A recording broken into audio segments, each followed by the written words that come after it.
lovelies, today's video is going to be a 2-week reading vlog as I have been doing the 14 books in 14 days challenge by Ruby, Granger and her friend Beth.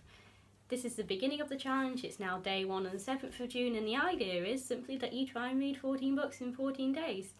I am not a quick reader so I don't know how this is going to go, but this is the exact time span I have left at university, so I'm going to give it a try if anything. In order to start fresh with a new book on the first day of the challenge, it meant that I had to finish A Curse So Dark and Lonely the night before, which meant reading nearly 400 pages in one day, and I did it, and I really love this book, but you'll see that in my June Reads video. So it gives me a little bit of hope that I might be able to read a book a day for 14 days, although life will sort of get in the way. These two stacks here are the books I'll be choosing from. I haven't picked a specific 14 books because 1, I don't know if I can read 14 books in 14 days, it's definitely going to be pushing it. 2, I don't know what mood I'll be in, so I've given myself a variety. And 3, I've actually got book bundles for my autumn term modules from university coming out next week, and I may or may not want to read one of those, it depends what they are. So I'm just going to introduce the first book that I'm reading on day 1, and that is The Silence of the Girls by Pat Barker, and that is a retelling of the Iliad but through the eyes of the women that were involved. And this is a book that I bought a year ago with my friend Zara because we were going to buddy read it, and now we're finally doing it, and I can tell you so far that this book is brutal. It's now 20 to 7 on day 1 of the reading challenge and I am 151 pages into The Silence of the Girls. I definitely won't finish this tonight, I don't think, because in a minute I'm actually going to the student cinema to watch Detective Pikachu. I do a lot of my readings in the evening, so this is going to be a big blow to the reading challenge, but I've got time to go to the cinema, so why not?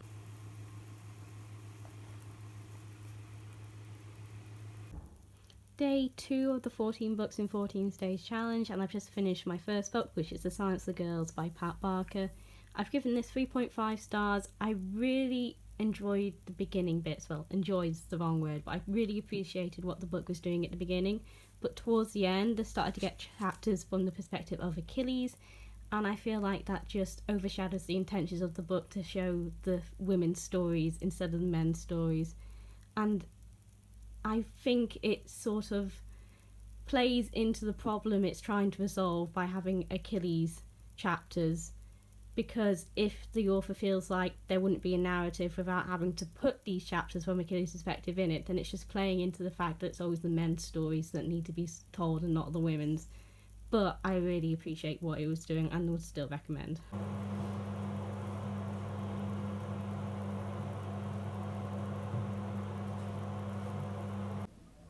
Day 3 of the 14 books challenge, and honestly not getting much reading done today because there is a kids festival going on outside on the field behind my house, which is understandably going to be loud, so having more of a relaxed, less reading day today.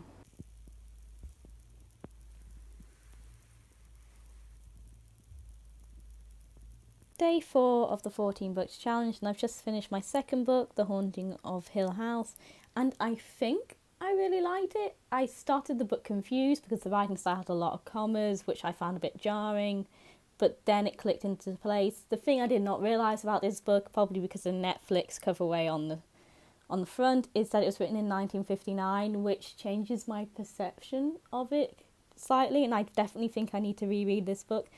The ending left me bewildered and confused, but also chilled. And I think that maybe in 1959 this book would have been really spooky and that ending really drastic. But after 60 years of ghost stories and how extreme they've got, that maybe today in 2019 you think it might be a bit of a cheat's way out. But I think this requires a reread, and it definitely did its job of bewildering me.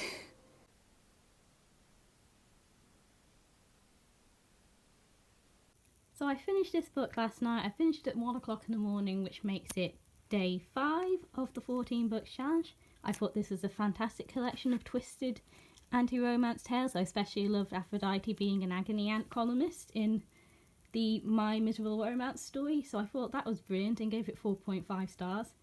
I have now moved on to My Name is Victoria as my next read this morning. And I have been to the university library to get out these smaller novels to be backup books for when I fall behind, which I already have. to be quicker reads to keep up with the 14 books challenge.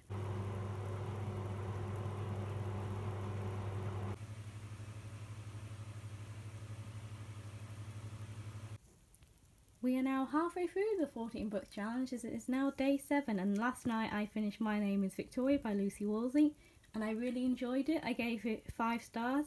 I really like that Lucy Worsley is playing with the fact that we'll never know what life was like under the Kensington system for young Queen Victoria. She's taken the unreliability of Victoria's diaries and turned it into something that was really fun to read. And this book is absolutely beautiful as well. So I'm really glad to have read it. And then at 1 o'clock last night I started The Great Gatsby. I'm halfway through it now, so I'm going to stick with it and maybe try and attempt to finish it tonight, but I am going to go see Endgame at the Student Cinema, so which is a long film, so not too sure how much reading I'll get done tonight. Day 8 of the challenge, so I've just finished reading The Great Gatsby. I don't really have much to say about it. It was a decent storyline. I was engaged with the writing style most of the time, but I wasn't really attached to any of the characters, so I've given it just a solid 3 stars because of that. And hopefully the next book I'll get on to reading is Burnt Shadows, which is actually a dissertation read that I need to do before my dissertation meeting next week.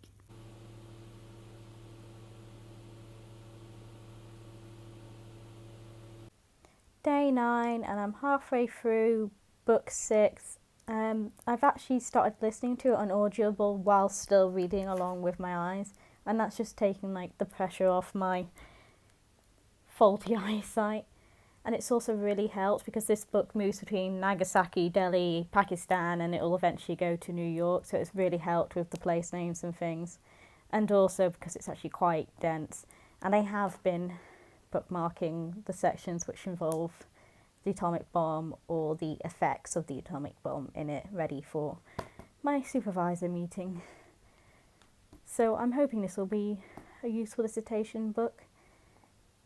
But the weight of the challenge, trying to read 14 books in 14 days with my bad eyesight, has started to weigh on me a little bit. So Audible has helped me out, and I've decided that this is probably the best book to do so with that. And then I'll move on to go back to reading with my eyes again. I've just finished this book and I've given it a solid 3 stars. There's plenty of stuff I can use for my atomic bomb dissertation thing. I really liked the beginning. The beginning bit was a bit that interested me, the move from Nagasaki to Delhi. I wasn't so interested in the later half of the book, which is all about the CIA. This book deals with some really heavy stuff because it manages to move from the atomic bomb in Nagasaki to the partition of India to the war in the Middle East and then to 9/11, but it does it in a way that doesn't seem forced. The writing style was just very dense. I think that's the biggest issue I had. It's one of those adult books that reads like it's written by an adult, where you have read pages and pages and feel like you're not actually getting anywhere with the story. So it was just really dense, and it's a 3-star read for me just because all the CIA stuff and the love story, really, I wasn't interested in it that much. And it was quite heavy to read through as well, but I think it's going to be really useful, and I will listen to it rather than read it again before term starts. Day 10 of the reading challenge, and ever since I bought these 3 books for my Tennyson to Tolkien module at the book bundle sale, I felt really drawn to Pook of Pook's Hill, so I think this is going to be my next read this afternoon.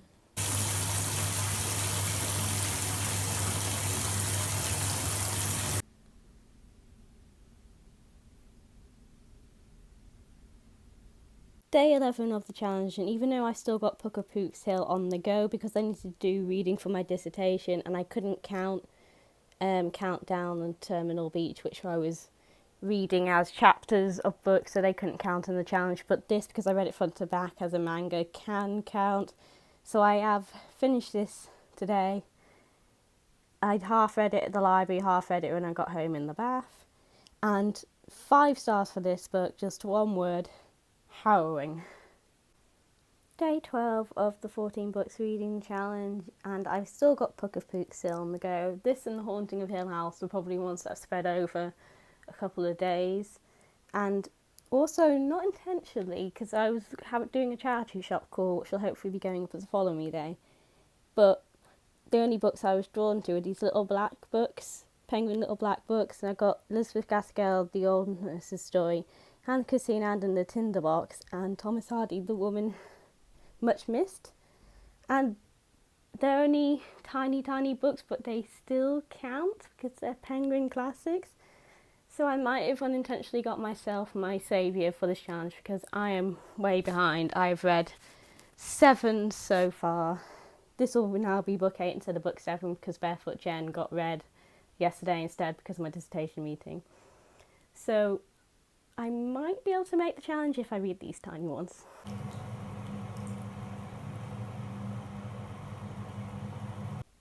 Day 13, second to last day of the 14 books challenge, and I finished Pook's Hill around midnight last night, so the end of day 12. I really liked it. Something about it made me feel really nostalgic in its writing style and setup, even though I've never read it before and it's over 100 years old. So I did really like that, and I gave it 4 stars. And then at 1 o'clock last night I started Assassination Classroom and I managed to finish it, which is a manga that's so hard to explain about children who need to assassinate their alien teacher in order to save the world, but he's actually a brilliant teacher, so it's brilliant. I gave it 4.5 stars. It's absolutely brilliant and so hard to explain. So I was kind of stuck on which book to read next because Handmaid's Tale is on my TBR for my summer term reads, but it's the only one so far that I haven't read. And I definitely wanted to read another full-size novel because even though I'm 5 books behind, I definitely want to read something that I'm going to enjoy reading instead of reading for the sake of reading. So I've decided to go with Heartless to get one more full-size novel in there, and that will hopefully bring me to 10 books if I can finish this for the end of the challenge, which I think is a good number for me.